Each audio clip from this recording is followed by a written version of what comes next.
Menteri Keuangan Purbaya Sadewa memastikan belum akan mengubah APBN menyusul masih berfluktuasinya harga minyak dunia. Purbaya memastikan APBN masih mampu menahan kenaikan harga minyak yang sempat menyentuh $100 Amerika Serikat per barel usai serangan Amerika Serikat dan Israel ke Iran. Purbaya menekankan pengubahan alokasi anggaran dalam APBN tidak bisa dilakukan secara sembarangan. Ia tidak ingin pengubahan anggaran dilakukan terburu-buru tanpa analisis yang tepat.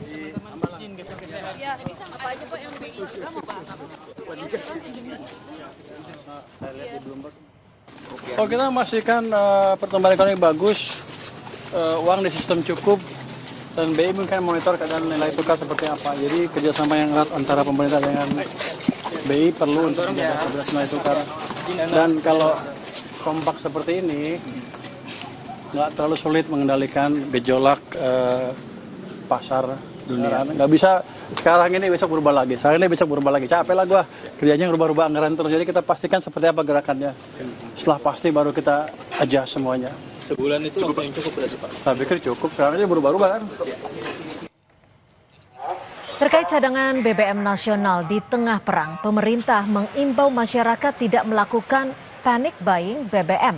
Menteri ESDM Bahlil Lahadalia menegaskan stok BBM nasional masih dalam kondisi aman. Menurutnya, cadangan BBM nasional saat ini masih mencukupi dan distribusi terus berjalan.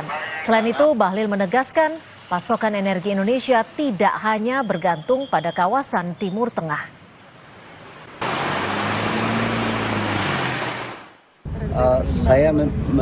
Saya menyarankan dan meminta tidak perlu ada panic buying karena memang stok BBM kita cukup. Jadi yang dimaksud dengan 21 hari sampai dengan 25 hari itu adalah storage kita. Tetapi itu kan dia pergi dan datang lagi. Industri kita kan jalan terus dan impor kita kan nggak ada masalah. Apalagi di Timur Tengah itu kita cuma mengimpor crude, minyak mentahnya. Sementara minyak jadinya kita impor dari negara Asia Tenggara dan produksi dalam negeri. Jadi harusnya nggak perlu ada sampai begitulah ya.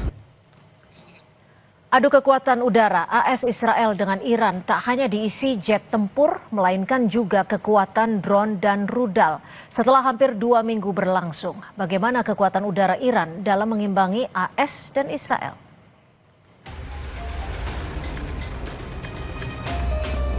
Gelombang serangan rudal dan drone Iran dalam operasi True Promise 4 terus berjalan dengan target Israel dan sejumlah pangkalan militer Amerika di Timur Tengah. Salah satunya adalah gelombang serangan rudal ke-29 yang dilakukan tak lama setelah Majelis Pakar memilih Mojtaba Khamenei sebagai pemimpin tertinggi yang baru. Juru bicara Garda Revolusi Iran, Mohammad Naini menyebut mereka siap untuk berperang skala besar dan penuh selama 6 bulan. Pasukan elit Iran telah menargetkan lebih dari 200 lokasi yang terkait dengan pangkalan dan fasilitas Amerika Serikat dan Israel di Timur Tengah. نیروهای مسلح توانمند ما مقتدر جمهوری اسلامی حداقل برای یک جنگ تمام عیار 6 ماهه پر شدت با همین ریتم فعلی آمادگی کامل دارند. Tidak hanya rudal, persenjataan Iran juga mengandalkan serangan drone. Drone andalan Iran yang paling ikonik saat ini adalah Shahid 136. Drone ini didesain untuk serangan satu arah. Drone juga sulit dideteksi radar karena ukurannya dan mampu terbang ratusan kilometer menghantam target dengan hulu ledak sekitar 40 hingga 50 kg. Drone sering dijuluki sebagai AK-47 udara karena biaya produksinya yang murah namun sangat efektif dalam perang asimetris. Begitu efektif hingga Amerika Serikat dilaporkan mengembangkan tiruannya. Jenis drone lain yang juga jadi andalan Iran adalah Mohajer 10. Jangkauan drone ini hingga 2.000 km, memungkinkan serangan ke target strategis yang sangat jauh.